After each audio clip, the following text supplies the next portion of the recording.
Halo semuanya, jumpa lagi dengan saya Rahel dalam Gracia Community Online Experience kita hari ini.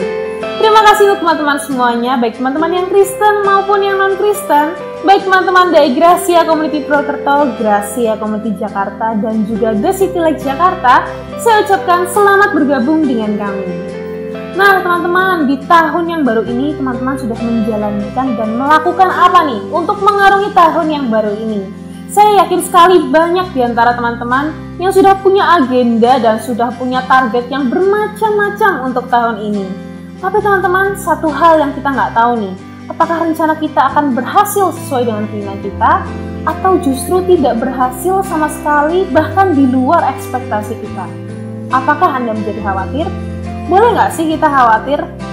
Jangan khawatir, itu adalah tema renungan firman Tuhan kita yang akan disampaikan secara lengkap dan tuntas oleh Pastor Daniel Ida Jaja. Namun sebelumnya, rekan saya Betty dan juga bersama GCC Band Purwokerto akan menyanyikan sebuah lagu. Dan untuk informasi, tayangan khotbah dan pujian pada hari ini adalah rekaman ibadah minggu lalu dan semuanya sudah melalui protokol kesehatan yang ketat. Jadi teman-teman, jangan kemana-mana ya. Tetap stay di channel ini dan selamat menyaksikan. Tuhan Yesus memberkati.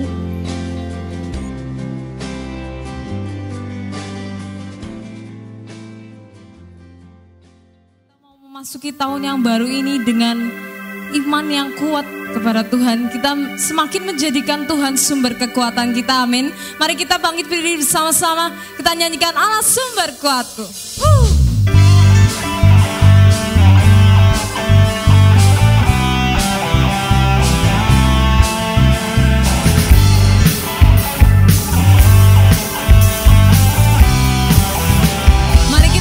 Bersama-sama.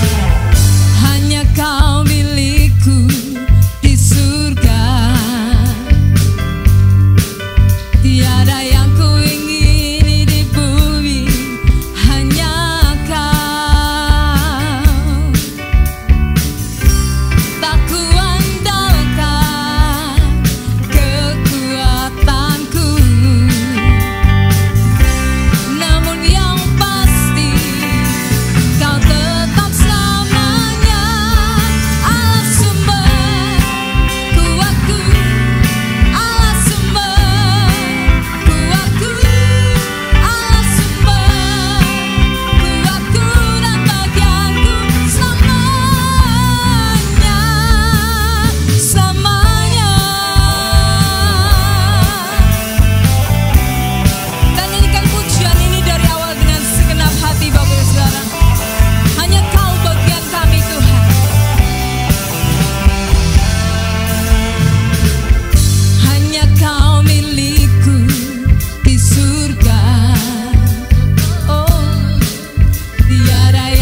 Thank you worship team, band, GCC Band.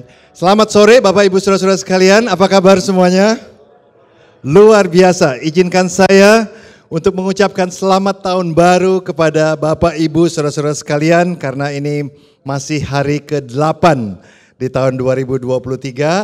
Saya percaya tahun ini adalah tahun di mana Tuhan akan terus menyatakan dirinya secara lebih lagi di dalam kehidupan kita masing-masing. Amin. Salah satu resolusi tahun baru saya tahun ini adalah saya ingin lebih belajar hidup sehat, saudara-saudara. Karena saya percaya ini adalah perintah Tuhan Yesus.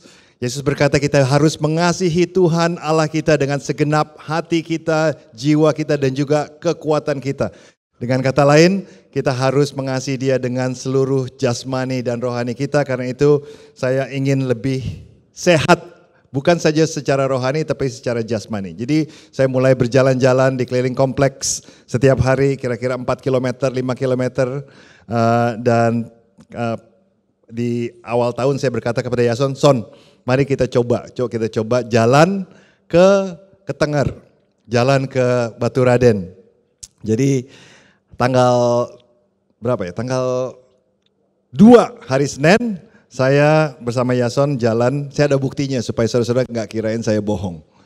Jadi jam 5 pagi kita berangkat dan jam 7.43 sampai di depan STT. Kelihatannya lama ya, hampir 3 jam. Ini karena jam 6.30 kita nyantai dulu di warung saudara-saudara. Ada fotonya kita di warung.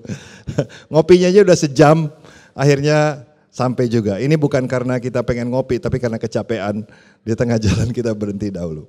Kemudian itu tanggal 2, tanggal 3-nya saya juga senang sekali karena bersama dengan anak-anak STT Soteria kita bersama-sama hiking saudara-saudara. Naik gunung di Baturaden dan itu sangat luar biasa indah sekali. Saya dengan HP saya ambil beberapa video. Saya ingin tunjukkan kepada saudara sekali lagi untuk membuktikan bahwa saya tidak bohong. Mari kita nikmati video ini.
Ternyata Purwokerto itu nggak kalah sama Bali loh saudara-saudara. Jadi saya memutuskan nanti kalau saya pensiun, saya mau tinggal di Purwokerto. Amin. Saudara-saudara, kira-kira sebulan yang lalu saya dapat WA dari teman saya yang sekarang tinggal di Jakarta, dulunya pernah tinggal di kota Perth bersama-sama dengan saya dan melayani Tuhan bersama-sama. Dan WA-nya simple aja, cuma 3 kata, tolong doakan saya, please pray for me. Lalu saya merasa sesuatu tidak benar, saya telepon dia langsung dan dia berkata ternyata dia baru ketemu dengan dokter dan dokter memberikan diagnosa bahwa dia menderita kanker dan sudah stadium 2 dan agak ganas dan sudah mulai menyebar ke bagian tubuh yang lain. Saya mendoakan dia tidak bisa ngomong apa-apa, dia cuma bisa menangis, saudara-saudara. Saya mau tanya, karena topik kita hari ini adalah jangan khawatir. Pertanyaan saya sangat simpel, wajar gak kalau teman saya itu merasa khawatir mendengar apa yang dikatakan dokter? Wajar gak, saudara-saudara? Wajar ya.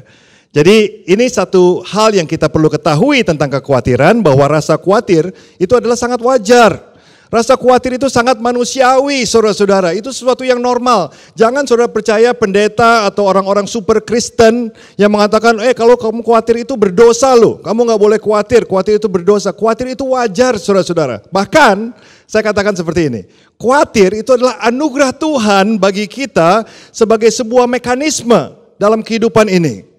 Karena dalam kehidupan ini ada hal-hal yang sangat sekali bisa kita lakukan dengan lebih baik kalau kita ada sedikit rasa khawatir, saudara-saudara. Jadi khawatir itu ada kegunaannya. Misalnya, saya hanya bisa memikirkan 3 karena saya tidak punya banyak waktu. Saudara-saudara, pertama rasa khawatir itu membuat kita berjaga-jaga. Kalau saudara menghadapi sebuah bahaya atau danger, psikolog menunjukkan ada 2 respons manusia, yaitu fight or flight. Ya, itu rasa ketakutan atau rasa khawatir itu membuat kita bertindak, jadi saudara-saudara. Atau kita fight atau kita lari untuk menyelamatkan kehidupan kita. Kedua, rasa khawatir membuat kita berusaha kan. Kalau saudara takut misalnya rumahnya dimasukin maling, saudara akan berusaha. Apa usaha saudara? Pasang alarm, kunci pintu, dan lain sebagainya. Itu usaha kita karena kita nggak mau dimalingi. Kita nggak mau mobil kita dicolong orang, kita kunci, saudara-saudara. Itu adalah salah satu usaha. Kita nggak mau mati kelaparan, kita berusaha, kita bekerja. Itu adalah salah satu respons dari rasa khawatir. Ketiga, rasa khawatir adalah tanda kasih dan peduli. Kalau saudara peduli terhadap anak saudara, saudara peduli terhadap suami, peduli terhadap gereja, saudara akan khawatir. Aduh, gereja saya bagaimana ya? Aduh, suami saya gimana ya? Istri saya gimana ya? Anak-anak saya gimana ya? Usaha saya gimana ya?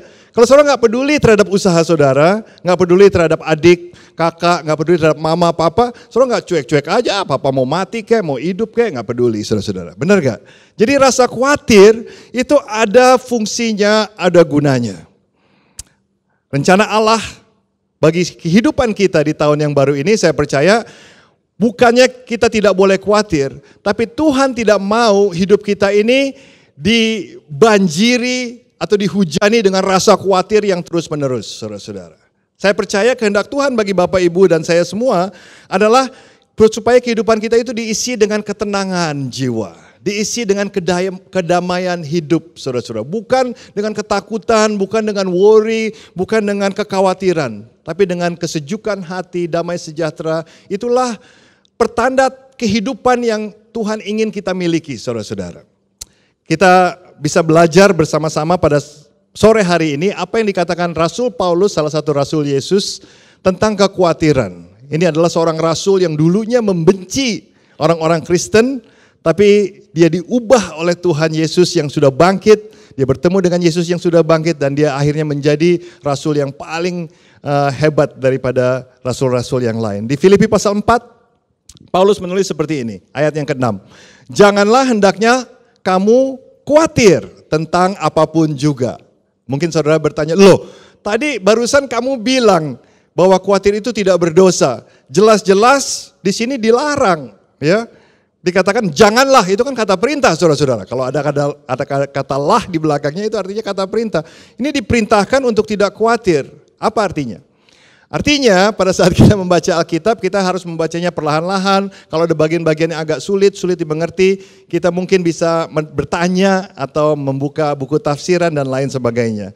Saya perhatikan saudara-saudara di dalam bahasa aslinya, di dalam bahasa Yunani, ternyata kata khawatir di sini ditulis di dalam tense atau grammar yang sangat spesifik sekali. Ini adalah kata kerja, saudara-saudara ya. Kata kerja ini ditulis dengan present active imperative tense. Artinya apa? Saudara nggak perlu hafal, nggak perlu ingat. Artinya seharusnya diterjemahkan dalam bahasa Indonesia seperti ini. Karena bahasa Indonesia ini nggak ada tense, saudara-saudara. Nggak ada waktu, ya. Kita ke pasar kemarin, ke pasar hari ini, ke pasar besok, itu semua sama. Tapi dalam bahasa Inggris, dalam bahasa Yunani itu berbeda-beda. Jadi seharusnya ini lebih tepat diterjemahkan seperti ini. Janganlah hendaknya kamu terus menerus khawatir. Saudara mengerti? Karena rasa khawatir itu akan timbul secara otomatis the moment pada saat saudara mendengarkan berita buruk misalnya. Pada saat saudara menghadapi bahaya, itu rasa khawatir itu akan muncul segera secara otomatis sebagai respons manusia. Itu nggak dosa. Tapi yang dosa atau yang tidak ingin dikehendaki oleh Tuhan adalah saudara terus menerus hidupmu diisi dengan kekhawatiran. Itu adalah sesuatu tanda saudara tidak percaya Tuhan. Itu suatu tanda saudara mungkin memiliki pandang yang salah. Jadi Paulus berkata, janganlah hendaknya kamu terus menerus khawatir tentang apapun juga. Apapun permasalahan hidupmu, janganlah kamu terus-menerus khawatir. Bagaimana caranya kita bisa untuk tidak terus-menerus khawatir di dalam kehidupan kita? Sekali lagi, kita perlu membaca ayat-ayat firman Tuhan di dalam konteks yang sesuai. Karena itu kita akan melihat beberapa ayat sebelum ayat 6 ini dan juga beberapa ayat sesudahnya untuk menunjukkan bagaimana kalau kita menurut firman Tuhan menghadapi kekhawatiran hidup, itu efeknya apa sih di dalam kehidupan kita dan bagaimana kita bisa menanggulangi rasa kekhawatiran yang terus-menerus. Baik, dalam ayat keempat, kita mundur 2 ayat. Filipi pasal 4 ayat keempat, inilah yang dikatakan oleh Rasul Paulus. Bersukacitalah senantiasa di dalam Tuhan. Sekali lagi kukatakan, bersukacitalah. Hendaklah kebaikanmu diketahui semua orang, Tuhan sudah dekat. Janganlah hendaknya kamu khawatir tentang apapun juga. Itu ayat yang barusan kita baca. Nah, Filipi pasal 4 ayat yang keempat ini adalah salah satu ayat favorit orang Kristen. Kalau saudara ke toko buku Kristen, saudara akan menemukan ini ayat ini ditulis di hiasan rumah atau di cangkir, saudara-saudara ya. Di luar negeri juga banyak sekali. Rejoice in the Lord always. Dalam kartu-kartu orang Kristen kita tuliskan rejoice in the Lord always. Bersukacitalah senantiasa di dalam Tuhan. Ayat favorit orang Kristen, kecuali saat saudara menghadapi masalah. Benar gak? Ya. Kalau kita memberi nasihat orang lain yang sedang mengalami permasalahan, kita dengan mudah mengatakan bersukacitalah di dalam Tuhan. Tapi kalau kita yang sedang bermasalah, kita tidak mau dengar ayat keempat, saudara-saudara. Karena the last thing we want to do, hal yang terakhir yang kita ingin lakukan adalah bersukacita. Karena mana mungkin kita bisa bersukacita di saat kita sedang khawatir, saudara-saudara. Nah, pertanyaannya adalah, apa artinya ini? Apakah Paulus sungguh-sungguh pada saat dia mengatakan ini benar-benar dia ingin kita lakukan, saudara-saudara, bahwa kita harus bersukacita senantiasa di dalam Tuhan? Saya percaya jawaban dari Rasul Paulus adalah iya. Di dalam segala hal, saudara-saudara, ya, di dalam segala hal bersukacitalah senantiasa di dalam segala hal, saudara-saudara. Jadi pada saat saudara mengalami kebangkrutan, masalah dengan keluarga, masalah dengan kesehatan, apapun permasalahan kehidupmu, saudara baru dipecat dari kantor, rejoice in the Lord always. Bersukacitalah senantiasa di dalam Tuhan. Apa artinya ini? Bagaimana kita bisa melakukannya, saudara-saudara? Karena kedengarannya dari saya ya, kayaknya sesuatu yang tidak mungkin bisa kita lakukan, khususnya saat kita sedang mengalami permasalahan dalam hidup kita. Ada 3 hal yang saya ingin kita perhatikan di ayat yang keempat ini saja. 3 hal. Yang pertama, sekali lagi, tense atau grammar daripada perintah bersukacitalah. Saya perhatikan sekali lagi di dalam bahasa Yunaninya, ternyata loh saudara-saudara, ini sama persis dengan tense yang Paulus tulis pada saat dia berkata, janganlah hendaknya kamu khawatir. Tense-nya adalah present active imperative. Dengan kata lain, ini yang ingin dikatakan oleh Rasul Paulus. Daripada hidupmu diisi terus-menerus dengan rasa khawatir, kamu ganti Karena tense-nya persis sekali saudara-saudara. Kamu ganti rasa khawatirmu yang terus-menerus itu dengan sukacita yang terus-menerus di dalam Tuhan. Itu yang pertama saudara. Ya, present active imperatif itu hal yang harus kita lakukan secara terus-menerus dan ini adalah sebuah perintah. Karena imperatif itu artinya perintah. Kita diperintahkan untuk bersukacita, bukan saja bersukacita, tapi senantiasa saudara-saudara. Itu yang kedua yang saya perhatikan. Bersukacitalah senantiasa. Artinya sampai kita mati. Enggak ada expiry date. Kalau saudara ke supermarket atau beli barang-barang kotak atau barang-barang bungkusan atau kalengan, saudara harus membaca expiry date-nya. Ya, kapan barang ini bisa dipakai. Karena kalau saudara memakai setelah expiry date, kemungkinan saudara bisa jatuh sakit atau mungkin tidak ada gunanya bagi saudara. Jadi sampai kapan kita harus bersuka cita? Ternyata jawabannya adalah senantiasa.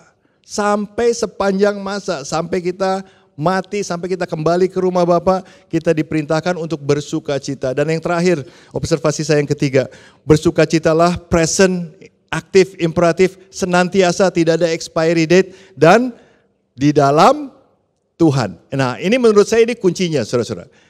Paulus ternyata tidak memerintahkan saudara dan saya untuk bersuka cita di dalam kedukaan kita. Kalau enggak aneh kan, orang lagi berduka cita disuruh bersuka cita.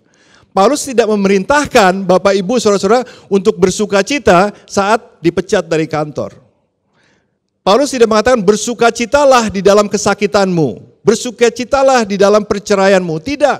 Jangan saudara-saudara memberi nasihat yang salah kepada teman-teman orang Kristen. Ya, tujuan saudara baik, ingin memberi nasihat dengan firman Tuhan, tapi memberikan nasihat yang salah. Yang dikatakan Paulus bukanlah bersukacitalah senantiasa di dalam permasalahan hidupmu, tapi bersukacitalah senantiasa di dalam Tuhan, di dalam Tuhan. Dengan kata lain, saudara harus memiliki perspektif yang benar pada saat menghadapi permasalahan hidup.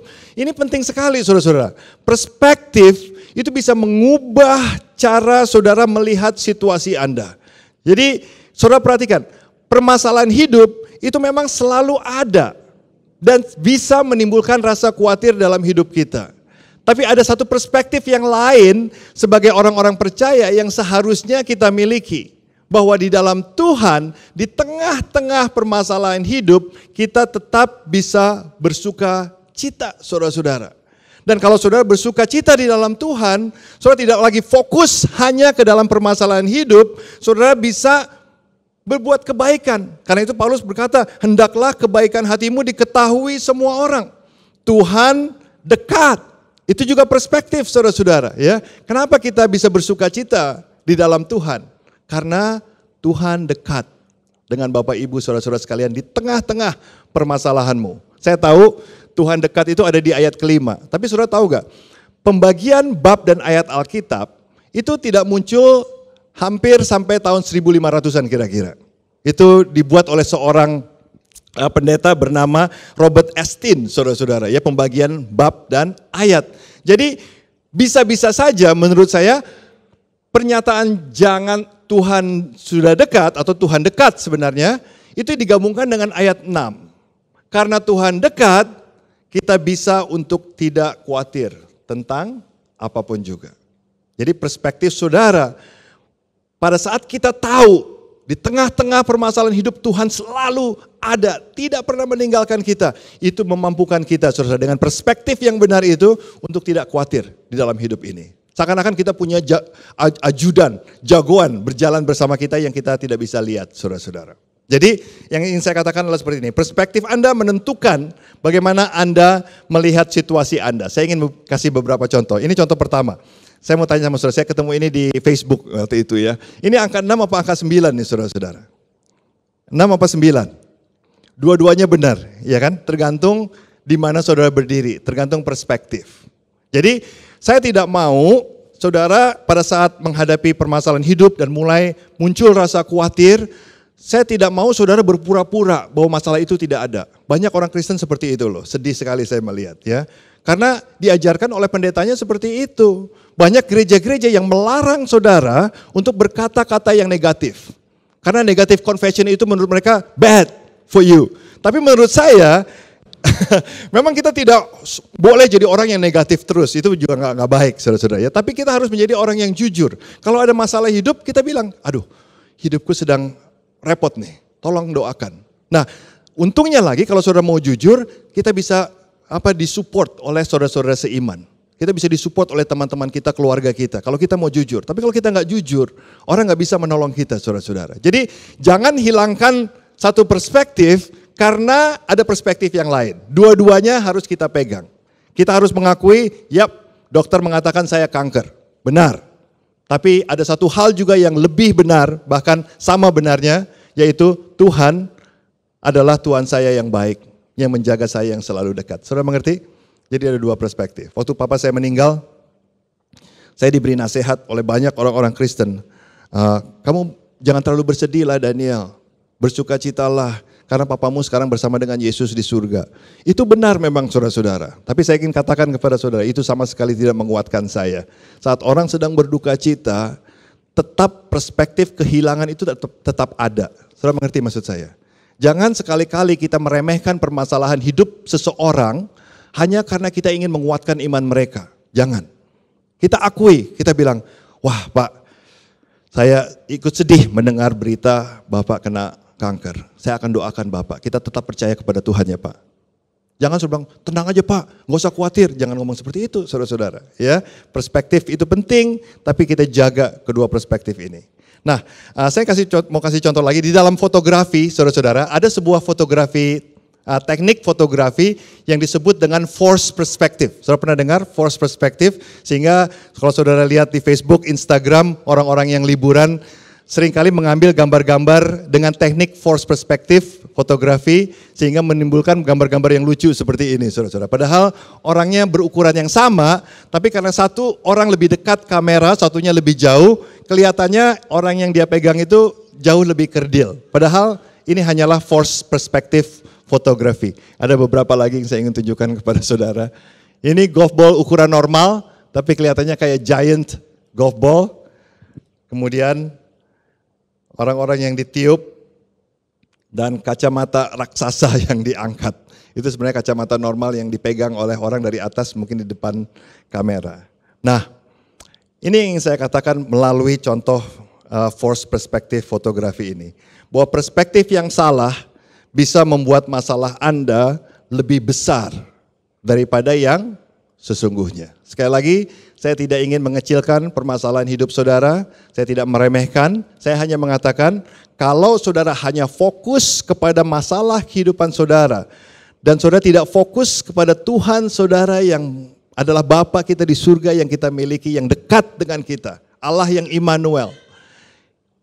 Bisa-bisa permasalahan kehidupan kita kelihatan lebih besar daripada seharusnya. Ada satu perspektif lagi yang saya ingin ajarkan kepada saudara pada sore hari ini, dan ini semua saudara sudah mengerti kalau saudara mengikuti Kristus sudah lama. Yaitu perspektif burung pipit saudara-saudara. Ya, ini diceritakan oleh Yesus di dalam khotbah di bukit. Dia berkata, kamu lihat coba burung di udara. Kamu lihat bunga di ladang. Burung itu nggak kerja, ya, nggak menanam saudara-saudara. Saudara nggak pernah lihat burung terbang bawa koper, ya, kerja ngantor, nggak pernah lihat kan? Saudara nggak pernah lihat bunga memintal bunganya sendiri? Nggak ada saudara-saudara. Tapi Tuhan Yesus berkata, lihat, mereka Tuhan jaga. Bukankah kamu jauh lebih disayang? Bukankah kamu jauh lebih berharga daripada burung-burung di udara dan bunga-bunga bakung di ladang? Ini perspektif saudara-saudara. Dalam filosofi disebut dengan argument from the lesser to the greater. Jadi argumen dari yang lebih kecil ke yang lebih besar. Kalau yang lebih kecil aja disayang oleh Tuhan, kalau yang tidak penting saja berarti bagi Tuhan dan dijaga sedemikian rupa, apalagi dirimu, apalagi diriku. Itu perspektif. Kalau saudara memiliki perspektif ini, maka saudara bisa untuk tidak terus-menerus khawatir di dalam kehidupan saudara. Pada saat Paulus menulis rejoice in the Lord always, bersukacitalah selalu senantiasa di dalam Tuhan. Mungkin saudara berpikir, mungkin Paulus enak-enakan aja dia bilang kepada kita untuk bersukacita. Mungkin dia sedang berlibur, sedang hidupnya enak-enakan. Tidak, saudara-saudara. Dia sedang berada di penjara Romawi pada saat dia menulis kitab Filipi. Kalau saya membayangkan ya, karena saya orang yang suka membayang-bayangkan. Kalau Paulus memiliki perspektif yang salah, kita tidak mungkin memiliki kitab yang namanya kitab Filipi. Kitab Filipi itu dikenal dengan the book of rejoicing, saudara-saudara ya. Kitab sukacita, karena isinya itu penuh dengan sukacita, Rasul Paulus. Padahal ditulis di dalam penjara loh, saudara-saudara ya. Kok bisa orang di penjara di Romawi, sebentar lagi dipenggal kepalanya, saudara-saudara. Hidupnya bisa begitu tenang, tanpa rasa khawatir, bisa menulis bahkan menasihati orang untuk juga tidak khawatir. Kok bisa? Karena dia punya perspektif yang benar. Tapi kalau perspektif dia salah, dia akan menulis seperti ini. Di Filipi pasal pertama ayat 12-13, dia akan menulis begini. Aku menghendaki saudara-saudara supaya kamu tahu bahwa apa yang terjadi atasku, yaitu di penjara, disiksa, ini sangat menyebalkan. Tuhan sudah mengecewakan aku. Aku menyesal jadi pengikut Kristus. Aku mau keluar komsel, aku mau keluar gereja. Ya. Kalau dia perspektifnya salah, dia akan tulis seperti itu. Dan semua orang Kristen bilang, oh iya kalau gitu kita juga ikut-ikutan sama Rasul Paulus ya. Kita juga kalau ada masalah kita keluar gereja, kita keluar komsel, kita marah sama Tuhan. Tapi ini bukanlah perspektif Paulus. Saudara mau baca perspektif Paulus yang benar, bukan yang ini. Yang benar seperti ini. Aku menghendaki saudara-saudara supaya kamu tahu bahwa apa yang terjadi atasku ini justru telah menyebabkan kemajuan Injil. Loh, hebat ya gak Rasul Paulus? Udah di penjara, disiksa, sebentar lagi dipenggal kepalanya, dia bisa bilang, wah aku hoki di penjara. Karena gara-gara aku di penjara ini menyebabkan kemajuan Injil. Sehingga telah jelas bagi seluruh istana, sampai ke istana Romawi loh saudara-saudara, iman dari Rasul Paulus. Sehingga telah jelas bagi seluruh istana dan semua orang lain bahwa aku dipenjarakan karena Kristus. Hanya kalau saudara perspektifnya benar, bisa menghadapi permasalahan hidup seperti Rasul Paulus. Jadi ini yang ingin saya katakan poinnya. Bersukacita tidak datang dari perspektif perasaan. Tetapi bersukacita datang dari perspektif pengetahuan. Khususnya pengetahuan kita terhadap siapa itu Allah. Siapa yang memegang kendali kehidupan saudara-saudara. Kalau saudara memiliki perspektif perasaan saja, itu pasti rasa takut, rasa cemas, rasa khawatir, ya, sedih, mau marah, itu gampang sekali muncul. Karena itu respons saudara-saudara, ya. Nah, kalau saudara dikendalikan hidupnya dengan respons perasaan saja, wah kasihan saudara. Hidup saudara akan begini nih, naik turun, kalau lagi senang-senang, kalau lagi sedih-sedih, kalau lagi marah-marah, saudara-saudara, tanpa ada satu konstan, sesuatu yang steady yang mengatur kehidupanmu. Ya. Karena itu kita harus memiliki pengetahuan tentang siapa Tuhan kita yang benar, bahwa Dia adalah Allah yang baik, yang dekat, yang mengetahui, yang peduli, dan lain sebagainya. Dengan kata ini yang ingin saya katakan dengan kata yang lain. Kekhawatiran meningkat saat perasaan kemampuan memegang kendali berkurang. Saya ulangi lagi.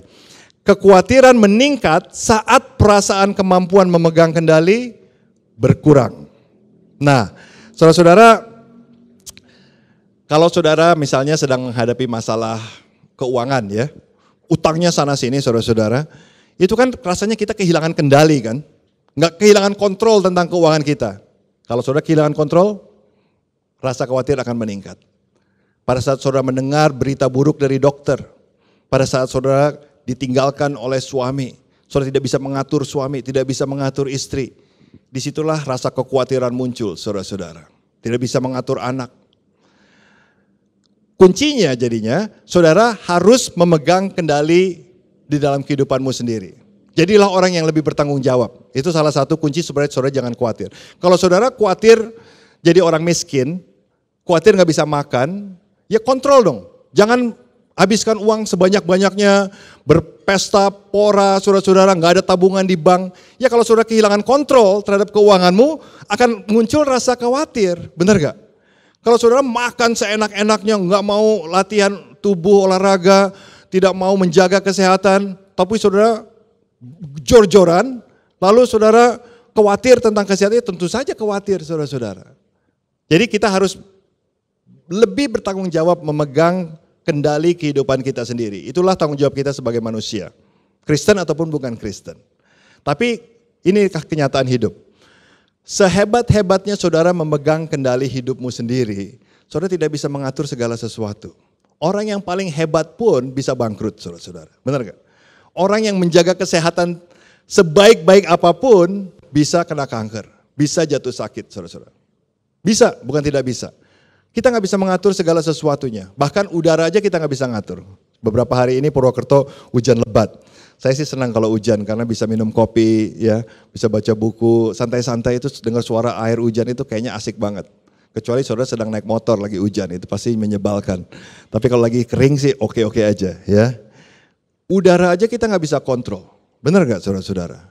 Kalau engkau mau mengatur segala sesuatu dalam kehidupan ini, wah saudara bisa jadi orang yang stres. Kasihan dah. Orang yang ingin mengatur segala sesuatu sampai sedetail-detailnya, itu kemungkinan besar orang itu bisa stres, saudara-saudara. Dan akhirnya timbul rasa khawatir. Ya. Jadi apa obatnya? Obatnya simple. Obat kekhawatiran adalah menyerahkan kendali kepada Allah yang satu-satunya memegang seluruh kendali. Dia satu-satunya yang bisa memegang kendali hidup, saudara-saudara. Pengenalan kita akan Dia itu sangat penting sekali.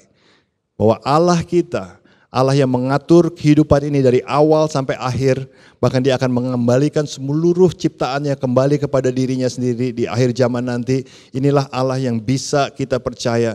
Kalau saudara mengenal Allah ini dan saudara serahkan segala kendali hidup kepada Dia, maka hidupmu akan lebih nyaman. Hidupmu akan lebih worry free. Kita tidak akan lagi diisi dengan rasa kekhawatiran yang terus menerus. Ayat terakhir saya ingin tunjukkan kepada saudara dari Yesaya 6 ayat 1-3. Ini di saat Raja Uzia, Raja Yehuda pada saat itu meninggal. Nabi Yesaya sangat ketakutan. Karena apa? Karena Raja Uzia ini dia adalah raja yang mengontrol Yehuda dengan sedemikian rupa sehingga rasa aman itu nyata di kerajaan Yehuda saat itu. Selama 52 tahun kerajaan Yehuda itu tenang sekali. Meskipun Yehuda tidak terlalu baik sekali, tapi kerajaan itu kerajaan yang baik karena ada raja di tahtanya. Tapi pada saat dia meninggal, dia mati, Nabi Yesaya menjadi khawatir. Dan inilah yang ditunjukkan oleh Tuhan kepada Yesaya. Dan mungkin itu adalah perasaan saudara di tahun yang baru ini. Ya, mungkin saudara akan bertanya, seperti Nabi Yesaya bertanya, bagaimana? Apa yang akan terjadi dengan Yehuda karena Raja Uzia sudah tidak ada? Apa yang terjadi kepada keluarga saya kalau saya kehilangan pekerjaan? Apa yang akan terjadi kepada saya kalau saya sebentar lagi mati karena kanker dan lain sebagainya?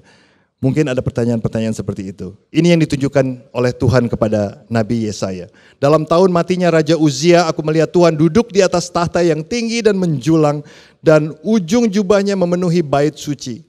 Para serafim berdiri di sebelah atasnya dan mereka berseru seorang kepada seorang, katanya, kudus, kudus, kuduslah Tuhan semesta alam, seluruh bumi penuh kemuliaannya. Saudara-saudara, tahta Uzia mungkin kosong, tapi tahta Tuhan tidak pernah kosong. Ini yang ingin ditunjukkan Allah kepada Nabi Yesaya. Tahta Uzia mungkin selesai, saudara-saudara, tapi tahta Allah tidak akan pernah selesai. Pengaruh Raja Uzia mungkin sudah selesai, tapi pengaruh Tuhan, penyertaan Tuhan akan selalu kuat, selalu ada bagi umat Israel, bahkan bagi seluruh umatnya. Jadi solusi yang diberikan oleh Allah kepada Nabi Yesaya bukan menyingkirkan masalahnya, tapi menunjukkan siapa dirinya. Pada saat Allah menunjukkan siapa dirinya, baru Yesaya mengerti, aduh, ternyata aku baru mengerti sekarang. Aku tidak perlu khawatir. Karena meskipun tidak ada raja di singgasana, ada raja segala raja yang tetap akan terus bertahta di kerajaannya. Saudara-saudara, kekhawatiran akan masalah menurun saat pengertian kita akan Allah meningkat. Kekhawatiran hidup kita akan menurun saat pengertian akan Allah kita meningkat. Satu cerita terakhir, saudara-saudara, saya membaca sebuah buku yang ditulis oleh seorang pengarang favorit saya bernama Max Lucado. Max Lucado ini menulis buku dan dia menulis cerita yang sangat menarik sekali bagi saya. Dia bercerita seperti ini. Bayangkan saudara adalah seorang anak berumur 10 tahun. Dan ayah saudara, papa saudara adalah seorang orthopedic surgeon, ahli bedah ortopedis. Jadi ahli tulang, ahli otot nomor 1 di dunia. Itu papa saudara. Jadi waktu saudara umur 10 tahun, saudara sebulan lagi, sebentar lagi akan bertanding basket, karena saudara suka basket. Lalu saudara turun dari tangga dan tiba-tiba kaki saudara terkilir. Sehingga bengkak sebesar bola tenis ya di kaki saudara. Saudara menangis, meraung-raung, lalu papa saudara datang. Dia pakai sarung tangan, dia perhatikan urat saudara, tulang saudara, dan dia berkata, jangan khawatir nak, kakimu hanya terkilir. Tapi saudara karena baru berumur 10 tahun, saudara tetap menangis, saudara takut, wah saya nggak bisa jalan lagi, nggak bisa main basket lagi. Saudara nangis. Papa saudara bilang, tenang nak, kakimu cuma terkilir, tapi saudara nggak mau mengerti.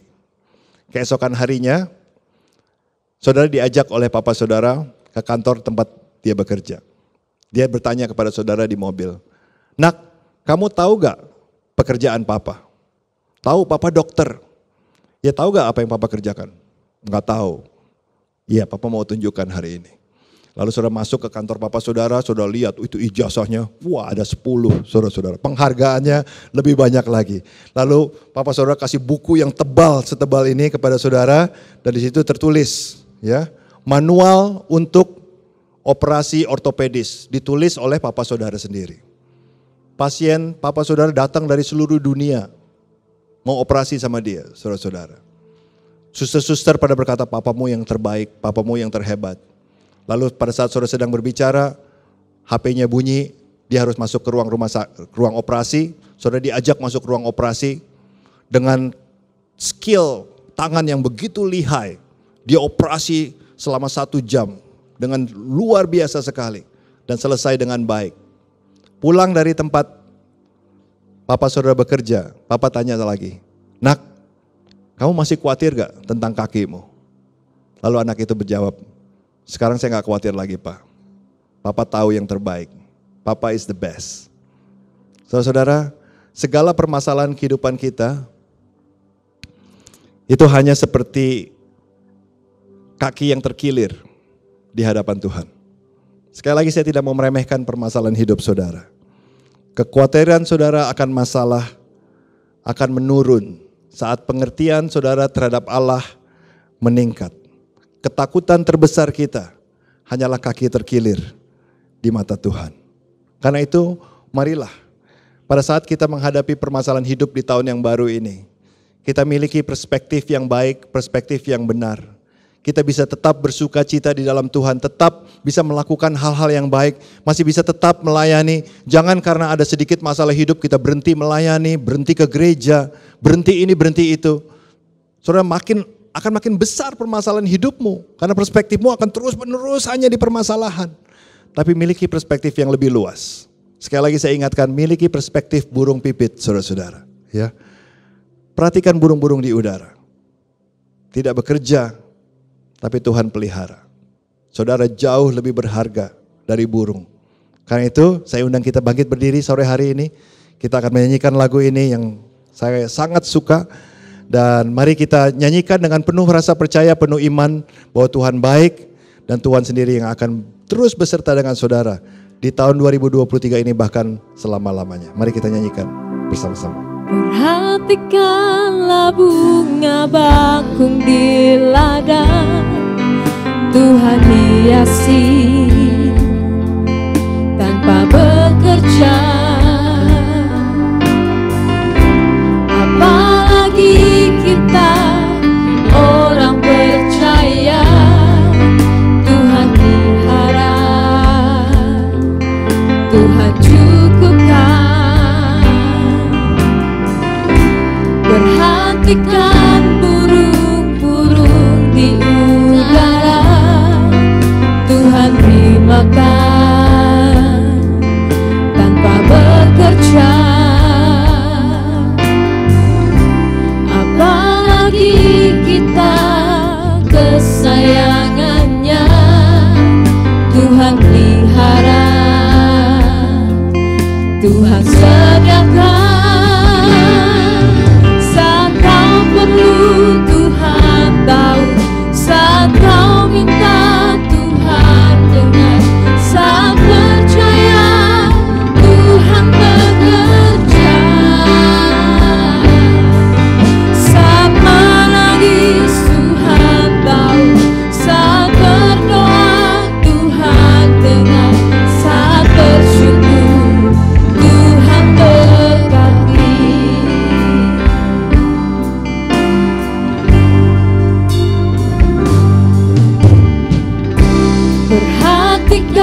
bekerja, apalagi kita kesayangannya. Tuhan pelihara, Tuhan sediakan. Saat kau perlu Tuhan tahu, saat kau minta Tuhan dengar, saat percaya Tuhan bekerja. Saat menangis Tuhan tahu, saat berdoa Tuhan dengar, saat bersyukur Tuhan berkati. Mari kita angkat tangan kita bersama-sama. Saat kau perlu Tuhan tahu, kami percaya, saat percaya Tuhan bekerja. Saat menangis Tuhan tahu, saat berdoa Tuhan dengar, saat bersyukur Tuhan berkati. Saat bersyukur Tuhan berkati, saat bersyukur Tuhan berkati, saat bersyukur Tuhan berkati. Saudara-saudara yang dikasihi Tuhan, marilah kita buka kedua belah tangan kita dan kita mohon berkat Tuhan di tahun yang baru ini. Segala permasalahan kehidupanmu, segala tantangan yang Tuhan izinkan hadir di dalam hidupmu, marilah kita menjalani hidup ini bersama dengan Tuhan, dengan perspektif Tuhan, mengetahui bahwa Tuhan selalu dekat kepada kita. Dan karena Tuhan dekat, marilah kita berikan kepada Tuhan segala kekhawatiran kehidupan kita. Di dalam doa dan permohonan dengan ucapan syukur, kita katakan kepada Tuhan bahwa kita percaya atas bimbingan Tuhan dalam hidup kita. Kita tidak akan membiarkan kehidupan kita diatur oleh perasaan kita saja, tapi kita akan memberikan hidup kita kepada Tuhan untuk Dia yang mengatur seluruh kehidupan kita. Karena kita jauh lebih berharga daripada burung-burung di udara, daripada bunga-bunga di ladang. Tuhan, Kau melihat tangan-tangan yang terbuka di sore hari ini di dalam rumah Tuhan di tempat ini. Tuhan, kami mengakui bahwa kami manusia yang terbatas. Kami tidak bisa mengendalikan seluruh kehidupan kami dengan kekuatan kami sendiri. Banyak hal-hal dalam hidup ini yang di luar daripada kendali kami. Karena itu Tuhan, kami tidak mau menjadi orang-orang yang sombong. Kami mau menyerahkan hidup kami, percaya kepada Tuhan yang mengasihi kami. Tuhan, bagi kami para hamba-hamba-Mu yang sedang mengalami masalah hidup yang sulit pada saat ini, baik itu masalah keluarga, masalah kesehatan, masalah anak-anak, masalah bisnis, usaha, finansial, Tuhan, Engkau yang mengetahui. Engkau tidak memandang kecil permasalahan-permasalahan kehidupan kami. Tapi kami juga tahu kami memiliki Allah yang hebat, Allah yang besar, Allah yang adalah Bapa kami, yang begitu mengasihi kami, Allah yang Immanuel, selalu dekat dengan kami. Karena itu Tuhan, Kau berkati kehidupan kami.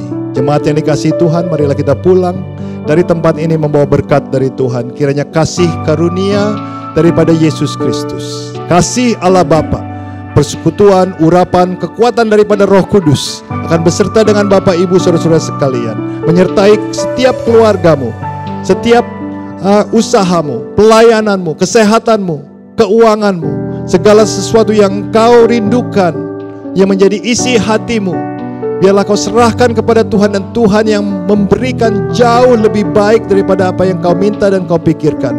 Biarlah kau menjadi berkat, bukan saja bagi dirimu sendiri, tapi bagi keluargamu, orang-orang di sekitarmu, gerejamu, masyarakat di sekitarmu akan diberkati.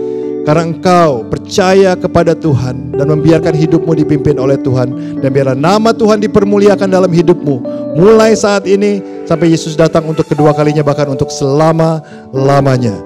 Setiap anak-anak Tuhan yang sudah mendapatkan berkat Tuhan sore hari ini berkata bersama-sama saya, amin. Puji nama Tuhan. God bless you.